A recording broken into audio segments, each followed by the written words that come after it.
Que a paz seja com todos. O Pai eterno e inefável, Deus infalível, Criador do Universo, das culminâncias do Teu reino, do trono do Teu poder, do alto do qual Teus olhos temíveis tudo descobrem, tudo veem. Abençoe Teus filhos com saúde, luz e justiça, porque Tua é toda glória para todo sempre, ó Pai. Quem já viu falar do Senhor da vida? Quem pensais que é o Senhor da vida?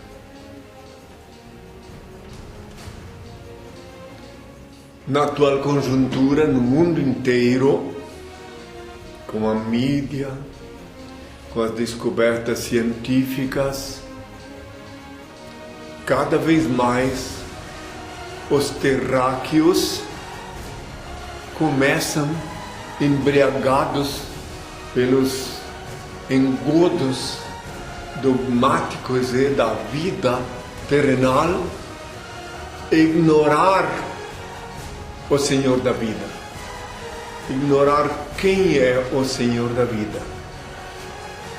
Os cientistas, quando com o ego muito inflado, quando descobrem alguma migalha da verdade, chamada científica, pronto. O Senhor da vida fica de lado, esquecido, não existe, e só eles é que sabem que estão com a razão, que são os paladinos das causas justas. O Senhor da vida que tudo vê, que assiste misericordiosamente, amorosamente, os filhinhos dele aqui na terra, brincando de onipotentes,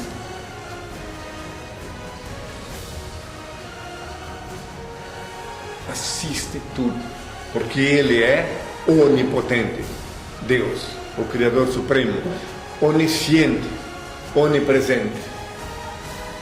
E porque Ele é onipresente, onipotente, onisciente, ninguém pode sobrepujar a autoridade dele, ninguém pode transcender sem a anuência dele para o lugar que só Ele é Senhor, que só Ele, onde Ele reina absoluto. E sabem, meus filhos, quando é que os cientistas descobrem a impotência? Os cientistas têm, claro, que se conceda reconhecimento aos que cultivam a humildade diante do Senhor da vida, que então Ele sempre os inspira de novo.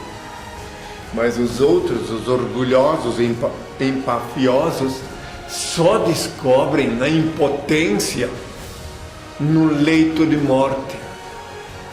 Não só os cientistas, mas todos os homens orgulhosos e empafiosos, que pensam que são, que podem, que se pavoneiam pelo mundo, na hora do passamento, na véspera do passamento, lhes é dada a ocasião de descobrir que só o Senhor da vida é que conta.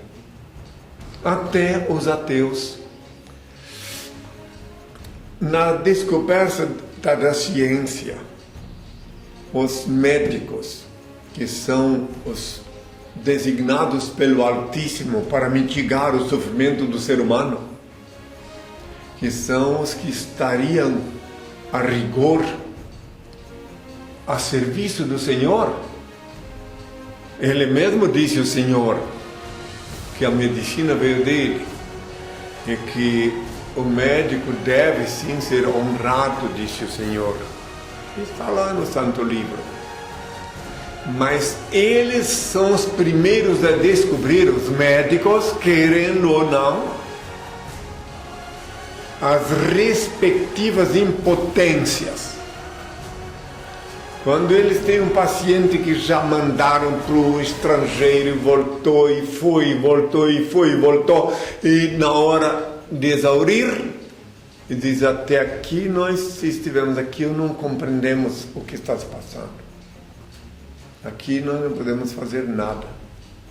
Os mais humildes dizem: reconhecemos que a vida é concernente ao Senhor da vida, o onipotente, onisciente, onipotente, onipresente. Esses tempos eu vi aqui no Brasil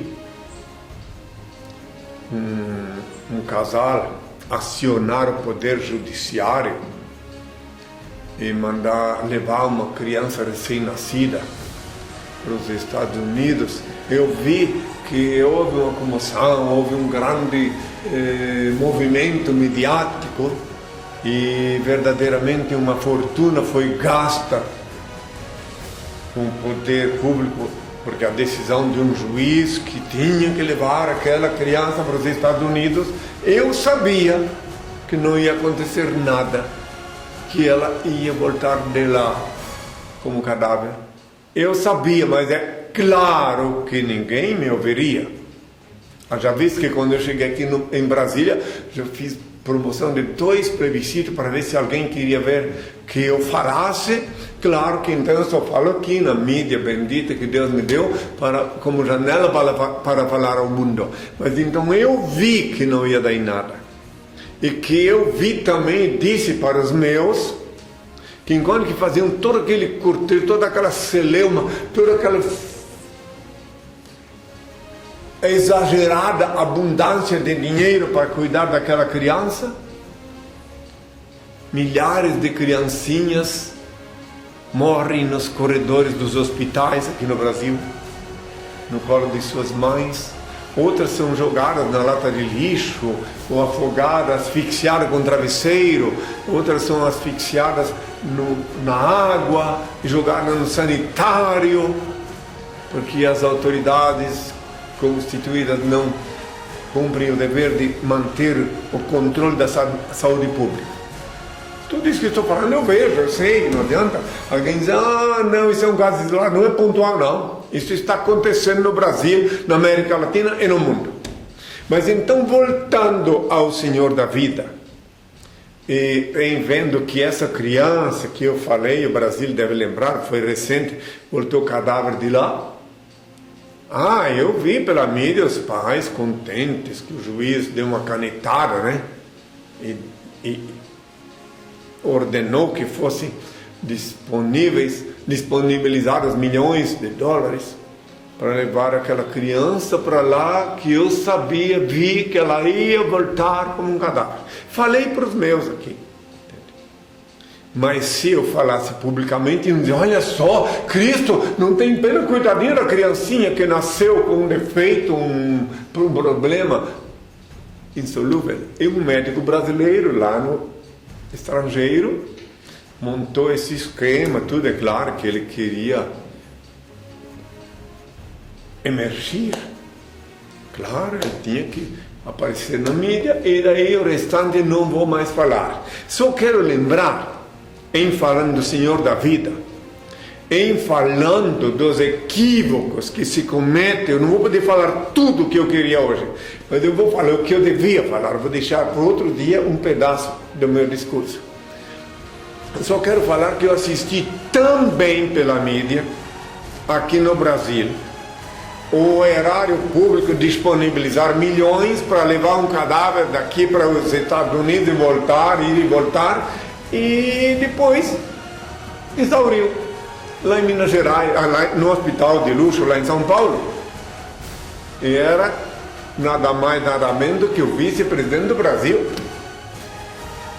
Quer dizer, a medicina daqui, o super hospital, a super medicina daqui não pode cuidar, decidiram mandar ele para lá. Imagine só, eu sabia, porque aí é que está na hora dos cientistas perceber e dizerem, é a hora que os médicos dizem, até aqui nós fomos.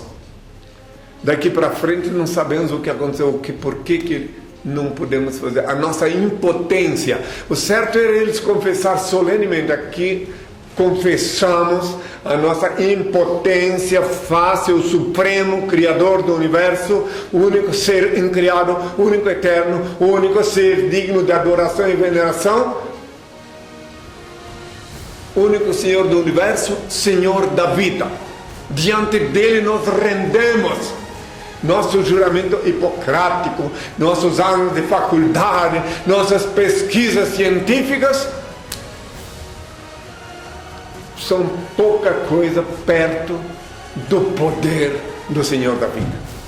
E ninguém morre na véspera, nem o Peru morre na véspera. Aqui no Brasil tem o costume de dizer que o Peru morre na véspera da festa do Constantino, a festa do Natal Constantino, do imperador, final imperador Constantino. Mas nem o Peru morre na véspera, ele morre no dia e hora que os donos dele programaram. Então ninguém morre na véspera. A morte, como eu já disse, não existe. Que aqueles que creem em mim, eu disse, até morto viverá, porque estavam pensando morto e ele não está morto. Morreu só o corpo, o espírito estará vivo.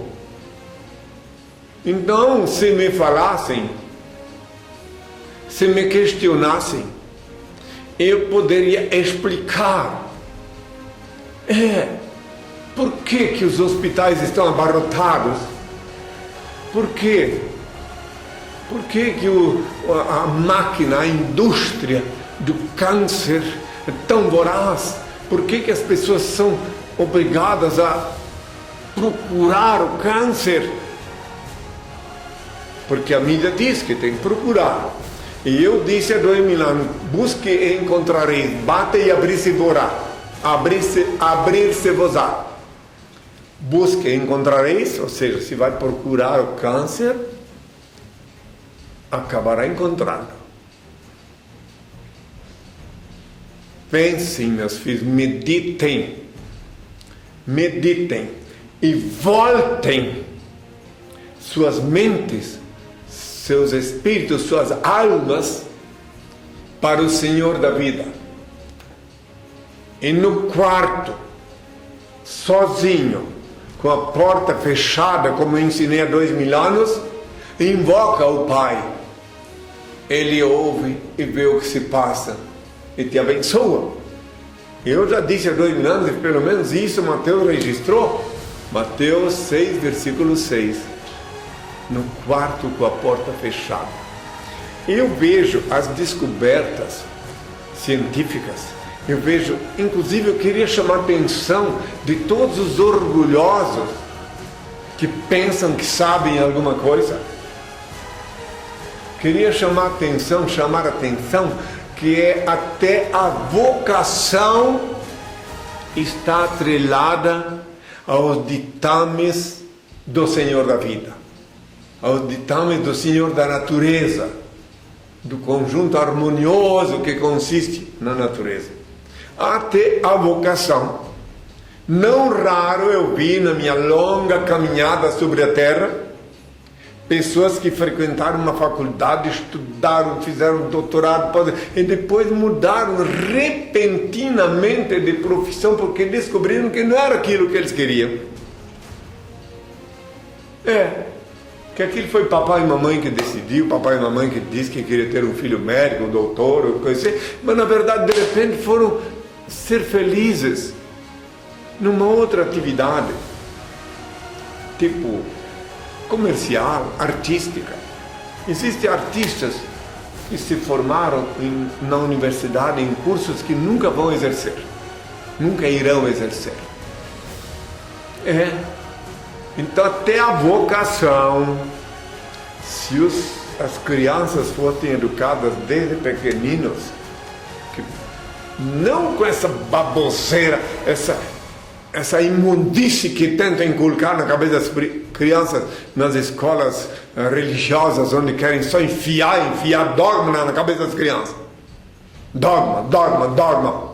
Mãe de Deus, Cristo crucificado, essas coisas todas que só servem para alienar. Não, se ensinassem desde criança os pequeninos a olhar para o infinito de olhos abertos, e no quarto com a porta fechada, invocar o Pai, Ele ministraria na cabeça das crianças a consciência do pleno dom para que nasceram. Ele mostraria dentro do íntimo, do foro íntimo das crianças, de pequeninos, o que é melhor, o que se adapta melhor com cada um. Que cada um veio ao mundo para alguma razão. Então a criança cresceria segura, convicta daquilo que queria. Daí não teria... Olha, quando fui nas universidades fazer conferências, conversei às vezes com professores. Certa vez em Curitiba, na faculdade de jornalismo, eu falei com a professora. E eu disse assim: você sabe, ela havia me entrevistado anteriormente, eu disse assim: você sabe quais deles se tornarão jornalistas, né? Deve ser uns 2, 3, 4, desde o início a gente sabe. E o restante vão pendurar diplomas em casa, e papai e mamãe vai dizer: meu filho fez faculdade, meu filho é jornalista. Diploma. Mas a vocação é uma coisa fundamental em qualquer atividade. Em qualquer atividade, a vocação é a chave, é a base de tudo. Eu tive aqui na casa do meu pai, há uns anos atrás, um neurologista, que vive da profissão de médico, lá em São Paulo, inclusive sério, e de veras eu vi que ele foi sincero ao dizer para mim: olha, eu não queria ser médico. Eu não queria. Mas minha família decidiu que eu tinha que ser médico, eu fui estudar. E o que eu fazia lá na faculdade de medicina? O que eu mais amava era quando eu ia interpretar, quando faziam algum show, alguma coisa que requeriam alguém que amasse a arte, daí eu ia fazer a interpretação. A minha vocação era ser artista. Então que Deus te ilumine, te inspire para que pratiques a arte da medicina. Então, ele de veras, ele mostrou para mim que era de veras esforçado, mas ele também me disse que se ele obedecesse rigorosamente às ordens do clube que ele pertence, ele seria exonerado. Eu não falei nada, não vi nada, não sei de nada, tá?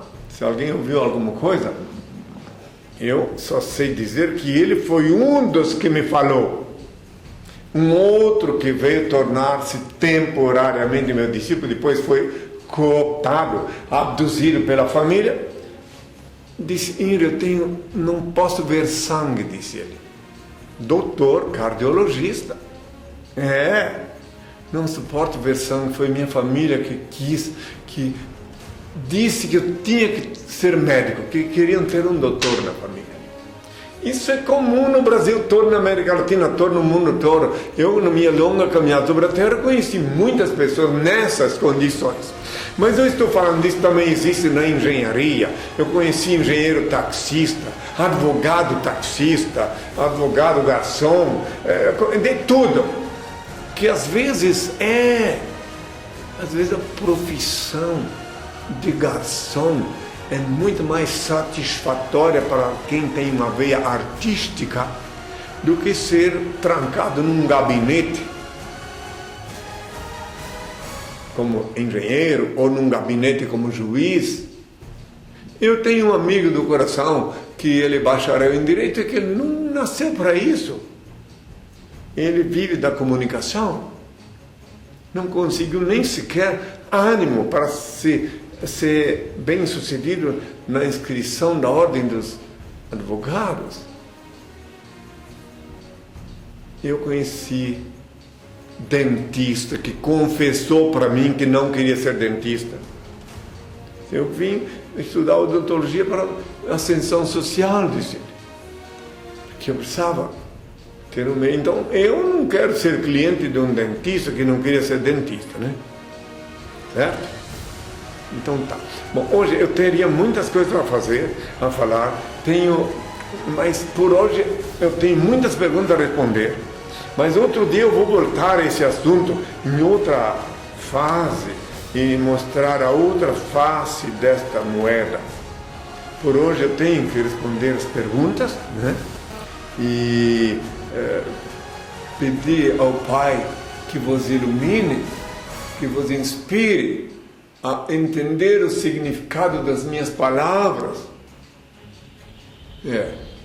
Eu espero que Ele vos inspire, que Ele vos ilumine.